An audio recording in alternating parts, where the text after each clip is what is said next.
Au cours d'une séance de travail organisée ce lundi 1er décembre à l'intention de la délégation de la présidence de la République démocratique du Congo au département d'État américain, l'administration américaine a confirmé la signature ce jeudi 4 décembre à Washington de l'accord de paix par le président Félix-Antoine Tshisekedi Tshilombo de la République démocratique du Congo et Paul Kagame du Rwanda.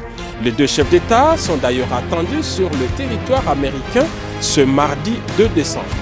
Selon le programme officiel du département d'État, la cérémonie historique va se dérouler en 2 temps et toutes les parties se sont accordées sur le détail protocolaire du programme qui devrait durer en tout 1h30.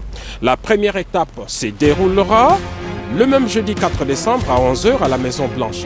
Le président américain Donald Trump va unir ses hôtes et 11h10 pour le président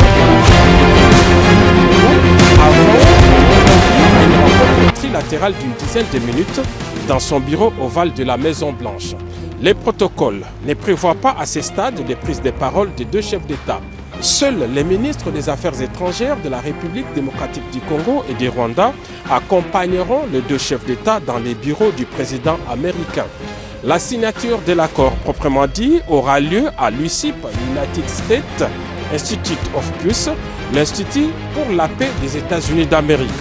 Pour marquer les caractères solennels et historiques de cette signature, 8 chefs d'État ou leurs représentants y sont attendus en qualité de témoins de cet accord, en plus du président Donald Trump. Il s'agit des dirigeants de l'Angola, du Burundi, du Kenya, de l'Ouganda, du Togo, du Qatar, des Émirats arabes unis et du président de la Commission de l'Union africaine. En leur présence et devant les caméras du monde entier, les présidents Félix Tshisekedi et Paul Kagame vont apposer leur signature sur l'accord de paix, le même document qui avait été signé le 27 juin dernier par le ministre des Affaires étrangères des deux pays. Par cet acte, les deux chefs d'État entérinent ce document, qui est un instrument international de paix formel et juridiquement contraignant, conclu entre les deux États souverains sous les bons offices des États-Unis d'Amérique et en présence des représentants du Qatar et du Togo en qualité de facilitateurs. Il est prévu, à l'issue de cette cérémonie, les déclarations publiques de président Trump, Paul Kagame et Félix-Antoine Tshisekedi Tshilombo. À ce stade, on peut donc dire que la signature de cet accord est irréversible.